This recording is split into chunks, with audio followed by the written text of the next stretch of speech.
धर्मनगरी कुरुक्षेत्र से हम लेकर आए हैं आपकी आवाज।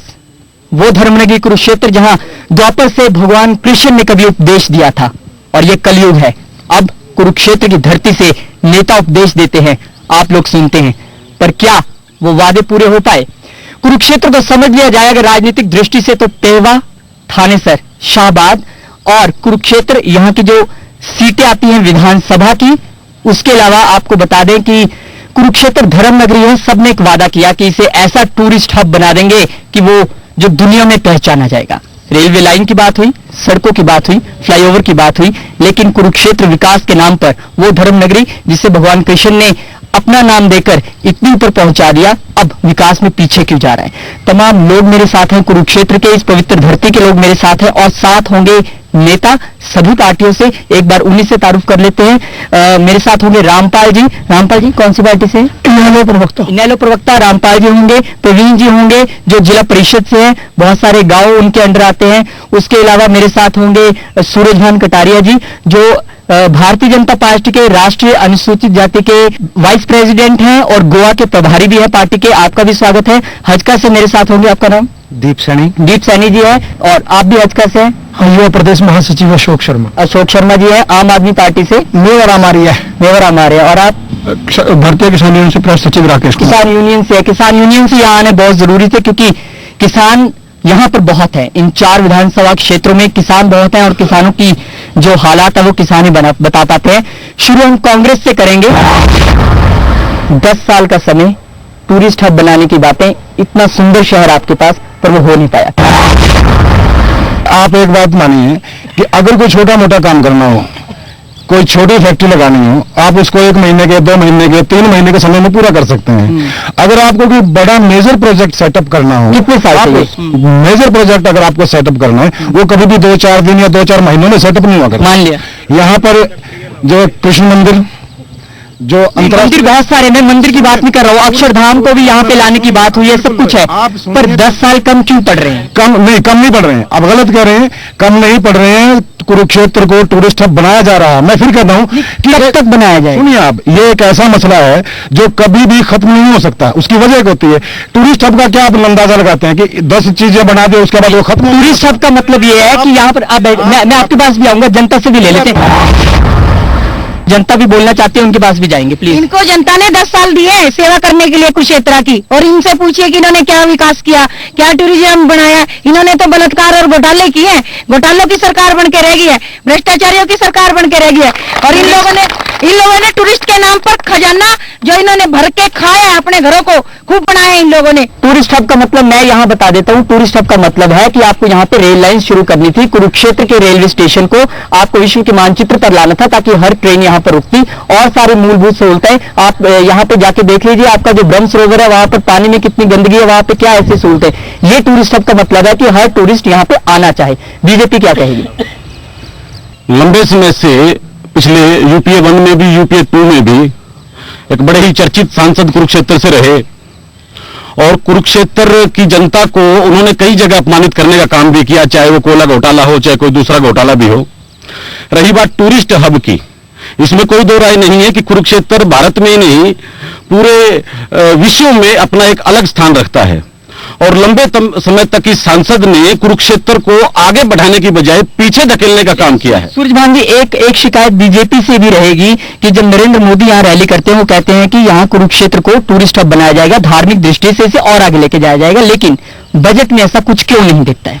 देखिए, बजट में कितनी सारी चीजें हैं वो समय के अनुसार प्रदर्शित होंगे, लेकिन जो बोला गया वो बजट में क्यों नहीं दिखा? नियत के अनुसार होती है चीजें। देखिए, समय के नहीं, नियत भारतीय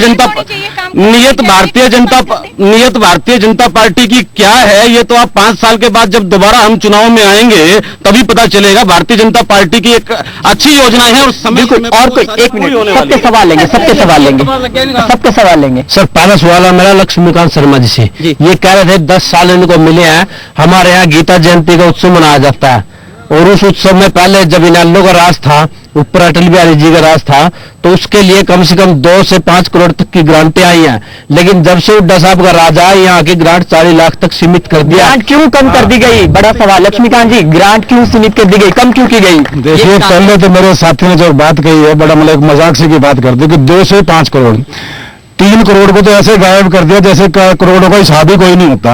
और ये चौटाला साहब ही कर सकते हैं भाई। 3-3 करोड़ तो एक शर्त पे एक ही आदमी गायब कर सका। बहुत बड़ी आदमी आपने बता दिया। ये आपने इनेलो की बात कर दी, तो मुझे वहां जाना पड़ेगा। चौटाला साहब पे इल्जाम लगा दिया 3 करोड़ तो वो गायब करते हैं। इनेलो के शासनकाल में जो चौटाला साहब यहाँ मुख्यमंत्री थे, अशोक अरोड़ा जी यहाँ के विधायक थे, तो यहाँ पर कुरुक्षेत्र को टूरिस्ट की दृष्टि से अंतर्राष्ट्रीय मानचित्र पर लाने के लिए कई नई परियोजनाएं शुरू की गई। और गीता जयंती करार उस समय 2 करोड़ रुपया हुई थी, जबकि हुड्डा साहब के शासनकाल में ऑन द रिकॉर्ड है उसको घटा करके 30 लाख परियोजनाएं बनती हैं, ग्रांट 2-2, 3-3 करोड़ की आती है, तो आखिर वो जमीन पे दिखती क्यों नहीं है? यही हम लोगों से पूछने की कोशिश कर रहे हैं। छोटे छोटे सड़कों के पेच लगवाने के लिए भी लोगों को भूख हड़ताल रखनी पड़ती है। 13 सेक्टर में अब नकली बजरी लगा रहे थे, बाईपास रोड सारा टूटा पड़ा। ये सारी पार्टियां विकास की बात तो करती हैं, पर कुरुक्षेत्र की चारों तरफ की से चिल्ली कम कर रही है। मेन सड़कों की हालत देखो। बीजेपी की सरकार सेंटर में आई है, मतलब जो रेल का बजट आया है उसमें साफ तौर पर जहां के प्रभावी आदमी है वहां की रेलें ज्यादा बढ़ाई गई हैं। कुरुक्षेत्र इसका जवाब मेरे लेना पड़ेगा सूरज भानसी से। इस बार क्या था कि पिछली यूपीए सरकार ने जो कमियां पूरे देश भर में छोड़ी थी, वो काम नरेंद्र मोदी की सरकार ने, रेल मंत्री ने करने का काम किया है। अगले बजट में कुरुक्षेत्र अहम भूमिका के साथ जुड़े, ऐसा हमारी सरकार का प्रयास है। अगले बजट तक का इंतजार कर रहे हैं आप लोग? ये 5 साल ऐसे निकाल देंगे। अब 1 साल का टाइम लेंगे, अगले साल करेंगे, दूसरे साल हम करेंगे, तीसरे साल करेंगे, करना कुछ नहीं। सपने बुलेट ट्रेन के, इनके पास पैसे बस लाने के लिए भी नहीं है। पैसे नहीं है, बड़ा सवाल जनता का कि 70,000 करोड़ की बुलेट ट्रेन कैसे चलेगी जब पैसा ही नहीं है? कैसे होगा सब?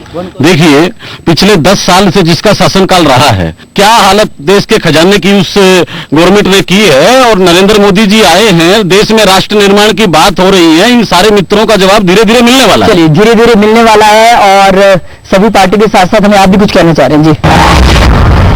यहाँ पर जो नरेंद्र मोदी जी आए लोकसभा के चुनाव के दौरान, उन्होंने भी जनता के सामने ये वायदा किया है। और वास्तव में जब केंद्र में अटल बिहारी वाजपेयी जी की सरकार थी, देश की आजादी के बाद पहली बार उस सरकार ने करोड़ों रुपया, 2-3 करोड़ तो बहुत मामूली सी बात है, करोड़ों रुपया इस कुरुक्षेत्र नगरी के ऊपर दिखता नहीं था कि पूरी नगरी में लगा हुआ वो ये अब नहीं दिख रहा। लेकिन जब अटल जी की सरकार थी, पिपली से लेकर के ज्योतिसर तक 4 लेन बनाई, हर चौराहे पर लाइट लगाई गई। इनेलो की सरकार प्रदेश के अंदर थी। इनेलो की सरकार, जो ये मेरे इनेलो के भाई बोल रहे हैं, उन्होंने केवल पोस्टमैन का काम किया। मैं आपके पास आ रहा हूँ, फिर से आ रहा हूँ। सवाल हम सबसे लेंगे जी, कहिए। वास्तव में जो ये कह रहे हैं विकास का हब, ये विकास का हब तो गुलजारीलाल नंदा जी ने बनाया था। और ये नंदा जी की जो किए हुए काम है उसको साफ सुथरा कर रहे हैं, कुछ नहीं कर रहे। सर, ये जो बीजेपी वाले कांग्रेस वाले बात करते हैं ना, ये इसका सबसे बड़ा जो नुकसान हमारे कुरुक्षेत्र का भूमि का, वो ये है कि इनके सांसद ही बाहर से आते हैं। इल्जाम लग रहा है कि सांसद जो है वो बाहर से आते हैं, दोनों पार्टियों से सवाल। देखिए, हमारे सांसद लंबे समय तक इस क्षेत्र से जुड़े रहे हैं। उनका क्षेत्र आरक्षित होने के कारण उनको नजदीक क्षेत्र में आना पड़ा। वो प्रदेश में मंत्री भी रहे। एक सवाल ये भी है कि अगर सांसद बाहर से है, अगर उम्मीदवार बाहर से है, वोट तो आप ही लोग डालते हो ना? सबको अब पता लग गया है, बीजेपी कांग्रेस एक ही बात है। पहले तो कांग्रेस के जो सांसद थे वो बीजेपी में आके जीतते, अब कांग्रेस के सांसद सारे इसमें वीरेंद्र सिंह और सारे लड़ रहे हैं। बीजेपी और कांग्रेस मुस्सी के एक ही भाई है। ये 9 साल तक सड़क टूटी रही, गीता द्वार से लेकर 3rd गेट तक। लास्ट ईयर में इलेक्शन आने वाले हैं, जिसको देखते हुए भूपिंदर सिंह हुड्डा ने इस सड़क के ऊपर पैसा लगाया। अन्यथा टूटी हुई थी। अब मैं मुद्दे को जी 1 मिनट, मैं मुद्दे को थोड़ा सा चेंज कर रहा हूं। टूरिस्ट हब से अब मैं विकास की तरफ, उस तरफ लेके जा रहा हूं, जो बेसिक सहूलतें हैं, यानी कि सड़क टूटी हुई है। 9 साल आप राज करते हैं, इलेक्शन जब आते हैं तो आप सड़क बनाते हैं, ऐसा इल्जाम जनता का है। सड़क बनती है, ये नहीं कि 10 साल में आज तक सड़क ही नहीं बनी है। 10 साल में 10 बार सड़कें बनती हैं, चलती है। उसमें अब जिस गाड़ी में जिस पर ज्यादा रश होगा वो चीज खराब भी होगी। सड़कें में आप ये नहीं कह सकते कि सड़कें बनी नहीं है, सड़कें बनती हैं, टूटी भी है और बनी भी है। टूटी भी और बनी भी है। पीछे बहुत सारे लोग हाथ खड़ा कर रहे हैं, मुझे एक बार जाना पड़ेगा वहां पे। किसान यूनियन जम्मू मंडल प्रधान अम्बाड़ा जी, ये जो लोग हैं, राजनीतिक लोग हैं, ये आपस में वोट के लिए लड़ते हैं जी। जो वोट के लिए लड़के वोट ले जाते हैं जी। आज तक किसी भी सरकार ने जितनी देश आजाद हुआ किसान के लिए कुछ नहीं किया। किसान के लिए कुछ नहीं किया। अगर किया होता कोई नीति बना देते, जैसे मुलाजिम की नीति है, जैसे जैसे महंगाई बढ़ती है वैसे वैसे रेट बढ़ जाते हैं, एमएसपी नहीं मिल पाती है, मतलब नहीं मिल पाता। और क्या पूछना चाहिए? मेरा तो एक सुझाव यह है कि कुरुक्षेत्र का विकास सिर्फ एक सूरत में हो सकता है कि यहाँ का नाम कुरुक्षेत्र की जगह रोहतक रख दिया जाए। तो अच्छा चलिए, वो एक डिफरेंट इश्यू है। देखिए, स्वामीनाथन रिपोर्ट अभी आई है, सरकार ने उसको खारिज नहीं किया है, समय आने पर उसको लागू करने का काम करेंगे। कब समय आएगा? मतलब किसान तो इतनी देर से रिपोर्ट आए, जुम्मे 4 दिन हुए हैं यार, अभी समय दीजिए। सरकार के पास 10 साल से कांग्रेस ने किस हालात में देश कांग्रेस ने भी उसको नहीं लिया, लागू नहीं किया। कांग्रेस ने सीरियसली लिया, आपके पास भी आ रहा हूँ, कांग्रेस ने सीरियसली नहीं लिया किसानों को। जी नहीं, आप ऐसी बात नहीं कह सकते। कांग्रेस ने अगर सबसे ज्यादा भला किसी का किया है तो कांग्रेस पार्टी ने किसानों का किया है। तो किसान आज भी दुखी है। सुनिए मेरी बात सुन लीजिए। अब मुझे नहीं पता वो कौन से व्यक्ति हैं जो दुखी हैं। दूसरी है, चाहे बिजली के बिल माफ करने की बात हो, खाद की सब्सिडी की बात हो, कोई विषय रह जाता है काम हुआ है काम। मैं कहना चाहूंगा ये रिपोर्ट है सरकार की, ये 1995, 96, 75 रुपये 1 क्विंटल गेहूं पैदा करने में किसान को घाटा था, आज बढ़ के 307 रुपये हो गया। बताइए भाई मेरे, अब मैंने एक बात कही, पर्टिकुलर अगर आप एक चीज को देखेंगे तो एक चीज नहीं तो डाटा है पूरे। सुन तो लीजिए पहले मेरे। बिजली के बिल की बात आप करते हैं, आज बिजली के बिल में 24 घंटे किसानों को बिजली मिलती है। 24 घंटे मैं इस बात को मानने को तैयार नहीं हूँ। 7 से 8 घंटे किसानों को बिजली मिलती है, ये डाटा बताते हैं। क्या किसानों को 24 घंटे बिजली मिल रही है? क्या किसानों को 24 घंटे बिजली मिल रही है? नहीं, 24 घंटे बिजली नहीं है, और यहाँ सूखा पड़ा हुआ है, सूखे में सूखा पड़ा है, बिजली मिल रही है? हाँ, बिजली तो हमें खास बिजली नहीं है, बिजली कोई बिजली नहीं मिल रही थी। सूखे के कारण 1500 जो किस्म है बासमती की वो भी खराब हो गई। आप देखिए, किसी भी व्यक्ति ने नहीं कहा 24 घंटे में, तो कह रहे हैं सूखे वाले हालात है। आप राष्ट्रीय मुद्दे पे आ जाए। स्वामीनाथन योग की रिपोर्ट 2007 में आ गई थी। 2007 से लेके आज तक कांग्रेस का राज था, और अब ये बीजेपी का एजेंडा है जो कि मैनिफेस्टो में 26 नंबर पेज पे है। मैं इनकी बात समझ गया कि 2007 में स्वामीनाथन कमेटी की रिपोर्ट आई। अब मैं आपके पास ही आने वाला हूँ। 2007 में स्वामीनाथन कमेटी की रिपोर्ट आती है, कांग्रेस की सरकार है, नहीं लागू हो पाती है, बीजेपी का तर्क है अभी आए हैं, अभी कैसे कर दे। लेकिन किसान दुखी है तो पक्की बात है। 24 घंटे नहीं, 7 से 8 घंटे बिजली किसानों को मिल रही है, जो जमीनी हकीकत है, जो लोग बताते हैं। लेकिन और भी बहुत सारे मुद्दों पे हमने बात करनी है, लेकिन यहाँ एक छोटे से ब्रेक के लिए मुझे रुकना पड़ेगा, और ब्रेक के बाद जब मैं आऊंगा तब आपकी आवाज गूंजती रहेगी, इसी तरह से आपके पास पहुंचती रहेगी। एक छोटा सा ब्रेक है।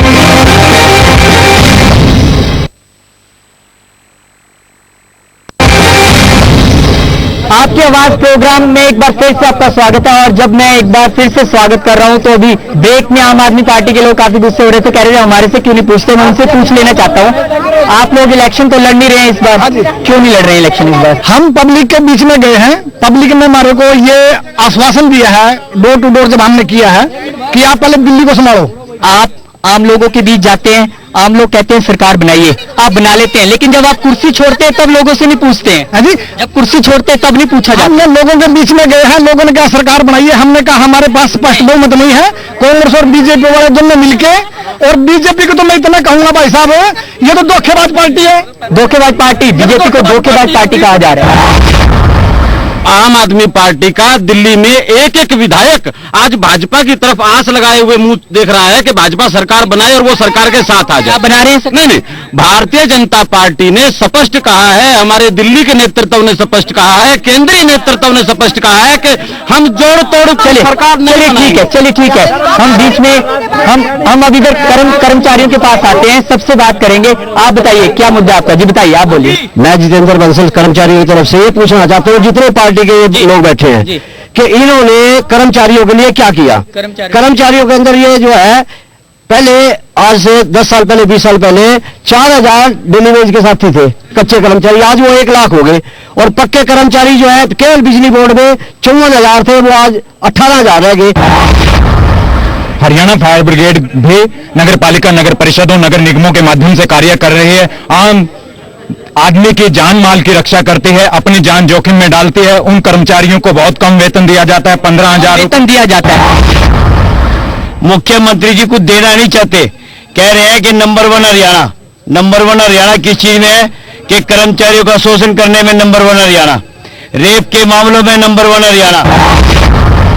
रविंदर सिंह चट्ठा आपके यहाँ से फाइनेंस मिनिस्टर हैं, सारे सवाल आपकी तरफ आ रहे हैं। कर्मचारी क्यों इतने दुखी, क्यों नहीं हुए कर्मचारी? देखिए, सत्ता में रहने का ये तो होता ही है। जो व्यक्ति सत्ता में होगा उस पर सवाल तो आएंगे ही, और उनका मैं स्वागत करता हूँ। भाइयों ने इतने सवाल जितने प्रश्न किए हैं, मैं चाहूंगा कि और ज्यादा प्रश्न आए, जवाब भी आ जाए। हाँ, तो उनके और जवाब दे सकें।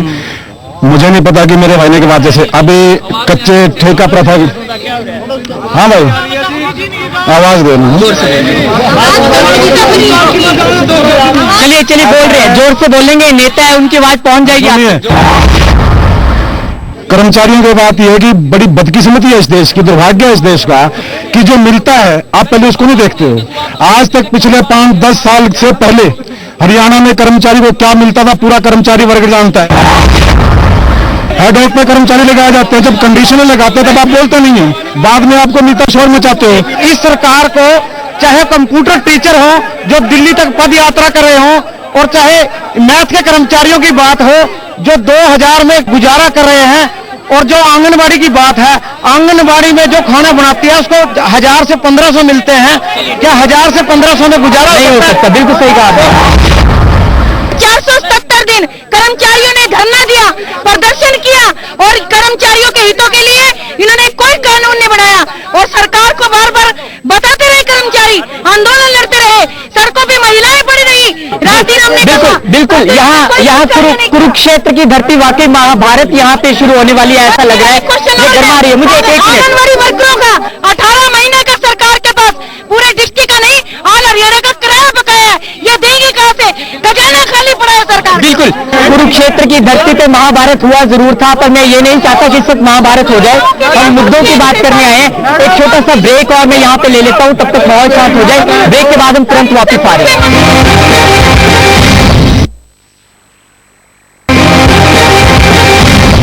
आपके आवाज में एक बार फिर से आपका स्वागत है। यहाँ पर कुरुक्षेत्र में वाकई कुरुक्षेत्र जैसा माहौल बना हुआ है। डेवलपमेंट के आधार पे जो होना चाहिए था वो नहीं हो रहा, क्योंकि हर गांव के अंदर जिस प्रकार से ऐसी पंचायतें हैं मेरे जिले के अंदर जिनके पास पूरे के पूरे कांग्रेस सरकार के 10 साल निकल गए, 1 भी रुपया नहीं आया। जिनके ऊपर आए तो कहीं गांव के पास 1 करोड़ रुपया आ गया। लेकिन मैं कहता हूं यहाँ पे भी पक्षपात की नीति है। नहीं, ऐसा बिल्कुल नहीं। मैं आपको 50 गांव ऐसे दिखा देता हूँ मेरे ब्लॉक में। चलो आप कि जहाँ इनेलो के सरपंच है वो मना करेंगे, उनका क्या है। रही बात अभी थोड़ी देर पहले किसानों की बात चल रही थी, बिजली की बात चल रही थी। ये 85 रुपए से 105 रुपए पावर तक चौटाला सरकार में लेते हुए आज 10 रुपए और 12 रुपए पावर का रेट। 12 रुपए का फायदा नहीं ना, अगर बिजली आएगी नहीं तो आज आप जाके देख लो किसी खेत में अगर कहीं फसल सूखी हो तो मेरे को बताओ। अगर 8 घंटे बिजली आती है ना तो 8 घंटे का मतलब 8 घंटे है। मौसम आधारित बीमा योजना थी, एक किसान से 350 रुपए एक फसल के लिए जाते हैं, टोटल साल के 700 रुपए लिए जाते हैं। और हरियाणा सरकार 1050 देती है, भारत सरकार 1050 देती है, टोटल मिला के 2800 रुपए 1 एकड़ के दिए जाते हैं हमारे जिले से। और 2,83,000 एकड़ है मेरे जिले के अंदर। अगर मुआवजे की बात करें, मैं जिले के अधिकारियों को पूछता हूं आपने मुआवजा किस किसान को दिया? सबसे हाईएस्ट मुआवजा कुछ 5% किसानों को 1200 रुपए मुआवजा नहीं मिल पाया। कुरुक्षेत्र के 3 सांसद रहे, कुरुक्षेत्र के कभी लोकसभा में कुरुक्षेत्र की बात ही नहीं करी उन लोगों ने। ये बहुत अच्छा मुद्दा उन्होंने उठाया। 3 सांसद, 2 राज्यसभा से और 1 लोकसभा में रहा है। देश और प्रदेश का किसान आत्महत्या करना बंद नहीं कर देता, और ये 80 जेड के नाम पे उड्डा सरकार कभी बहुराष्ट्रीय के नाम पे किसानों की जमीन छीनना बंद नहीं कर देती, तब तक किसान आत्महत्या करता रहेगा और लोग इसी प्रकार दुखी रहेंगे। किसानों की आत्महत्या बंद होनी चाहिए। एक मिनट, एक महिलाओं की सुनना जी, महिलाएं बताइए। किसी भी पार्टी की बात कीजिएगा कि महिलाओं के लिए कितने % आरक्षण कोई भी सरकार किसको देगी, और कितने % वो महिलाओं की रक्षा करने के लिए कानून बनाएगी। एक बहुत अच्छी बात इन्होंने बोली, और देश में महिलाओं को लेकर वाकई चिंता है। एक मिनट, मैं साथ में शिक्षा पर भी बात करना चाहूंगा कि कुरुक्षेत्र में अगर यूनिवर्सिटी है, सरकारी कॉलेज कोई नहीं है। शिक्षा की नीति बिल्कुल गलत है। अगर एक व्यक्ति ने लगातार ऐसे ही एक दिन पहले ही 9th में एकदम एडमिशन हो जाए, वो आगे +1 में +2 में आगे क्या करेगा? तो अधिकतर यहाँ पे फेल होने की स्थिति है। जो शिक्षा में जो पुराने टाइम में जो शिक्षा प्राप्त करके कामयाब हो जाते थे, आज की नीति है कि लगभग 50% से ज्यादा फेल है। शिक्षा के अंदर परीक्षा प्रणाली को समाप्त करने का मतलब है भारत के नागरिक को आत्मसम्मान से वंचित करना। पहली से लेकर 10वीं तक के बच्चे की परीक्षा नहीं है, उसको कोई सजा नहीं, उसका नाम नहीं काटना, उसको प्रमोट करना है। और जब नौकरी मांगने के लिए नौजवान जाता है उसके 10 टेस्ट होते हैं। मैं कहती हूँ कंट्रोवर्सी शिक्षा प्रणाली में किस शिक्षा प्रणाली में चेंज किया जाए, क्या बोलेंगे? शिक्षा प्रणाली में सबसे पहले जिस यूनिवर्सिटियों के अंदर 11 यूनिवर्सिटी हरियाणा के अंदर है, लेकिन 2 विश्वविद्यालय के अंदर वाइस चांसलर ऐसे हैं जो कि सारी टर्म्स एंड कंडीशंस को फुलफिल करते हैं। जब हमारे इतनी ऊंची कुर्सी पर जो वाइस चांसलर बैठा है वो शिक्षा की टर्म्स एंड कंडीशंस को टर्म्स एंड कंडीशन भी फुलफिल नहीं करता है, बहुत बड़ा मुद्दा उठाया। आप क्या कहना चाहते हैं? अगर हम कुरुक्षेत्र में शिक्षा की बात करें तो कुरुक्षेत्र में शिक्षा के लिए कुरुक्षेत्र विश्वविद्यालय का अपना नाम है। इसके बावजूद भी यहाँ के युवाओं को 20 किलोमीटर शाहबाद, पेहवा, अंबाला, यहाँ तक कि करनाल तक भी पढ़ने जाना पड़ता है। और भिन्न भिन्न सामाजिक संस्थाओं ने और राजनीतिक पार्टियों ने एक सरकारी कॉलेज की मांग करी है जो काफी समय से लंबित पड़ी है कि एक सरकारी कॉलेज हो ताकि युवाओं को इधर से उधर भटकना ना पड़े, उसमें उनका एडमिशन सरकारी कॉलेज नहीं है। और एक बात मैं पूछना जरूर चाहूंगा कि फैशन डिजाइनिंग का एक यहाँ पे खोलना जाना था इंस्टीट्यूट, 1.5 साल हो गए, नींव पत्थर रखा गया है, क्यों अब तक खुल नहीं पाया, क्यों अबर में लगता है? पहले तो मैं अपने भाई की बात का जवाब दे दूं कि कुरुक्षेत्र के अंदर भाई एक यूनिवर्सिटी है, परशुराम कॉलेज है, प्राइवेट है, सरकारी है। सवाल इस बात का आपके यहाँ कॉलेज कितने हैं? महिला कॉलेज सुनिए पहले प्लीज। महिला कॉलेज है, एक आयुर्वेदिक कॉलेज है जिस शहर के अंदर। पर आयुर्वेदिक कॉलेज की हालत ठीक नहीं है, मैं तो खुद देख के आया हूँ। आप सुनिए, वो मैं बाद में बात करूंगा, पहले बता दो दें कम से कम कि 4 कॉलेज जिस शहर के अंदर हो, एक यूनिवर्सिटी जिस शहर के अंदर हो, ठीक है, उसके अंदर और ऐड हो जाए। हम भी इस बात के सहमत हैं कि सरकारी कॉलेज हो, गवर्नमेंट कॉलेज हो, लेकिन आप उसको कम नहीं कह सकते कि 4 कॉलेज या यूनिवर्सिटी किसी शहर में कम होते हैं। हम सभी पार्टियों से पूछना चाहते हैं, हमारे बच्चे पढ़े लिखे अच्छे क्वालिफिकेशन करके माँ बाप ने कैसे अपना पैसा कहीं से बटले करके पढ़ाए? आज रोजगार की क्या नीति है? नीति पे स्पष्ट करें। रोजगार कहाँ से आएगा? सूरजभान जी, बीजेपी रोजगार का देखिए, नौकरियां आएंगी केंद्र सरकार की योजना से। अभी हरियाणा में क्या है और जहां आप खड़े हैं, बड़ा एक दुर्भाग्यपूर्ण विषय है कि आज के युवा, जब सरकार की बेरोजगारी की व्यवस्था है तो आज के युवा फंस रहे हैं मक्खड़ जालों में। वे विदेशी भेजे जाने के नाम पर ठगे जा रहे हैं। आप देखेंगे कि कुरुक्षेत्र जिले का कोई भी पुलिस स्टेशन ऐसा नहीं है जहां हर रोज एक मुकदमा कबूतरबाजी का दर्ज न होता हो। वो रोजगार की बात करें तो आज रोहतक के जो युवा हैं उनके पास 4 नौकरी का ऑप्शन है और वो ये देख के नौकरी छोड़ते हैं कि किसमें तनख्वाह ज्यादा है। जबकि कुरुक्षेत्र की अगर हम बात करें तो यहाँ किसी भी लिस्ट में कुरुक्षेत्र वासी किसी युवा का नंबर नहीं। चलिए, नौकरियां नहीं है यहाँ पे। आपकी आवाज कुरुक्षेत्र में वाकई ये महाभारत का मैदान ही बन गया। सब मुद्दे हमने छुए। अब देखिए मैं सारे मुद्दे यहाँ नहीं उठा पाऊंगा, पर मैं यहाँ पे आपसे कहूंगा कि आपने आवाज उठाई, अच्छी बात थी। कांग्रेस ने जवाब दिया, ये भी अच्छी बात थी। क्या ये आवाज उन तक पहुंचेगी जहां पहुंच नहीं पाएगी? ये बड़ा सवाल है। आपकी आवाज में फिर हाजिर होंगे एक नए शहर में जनता के साथ आपकी आवाज।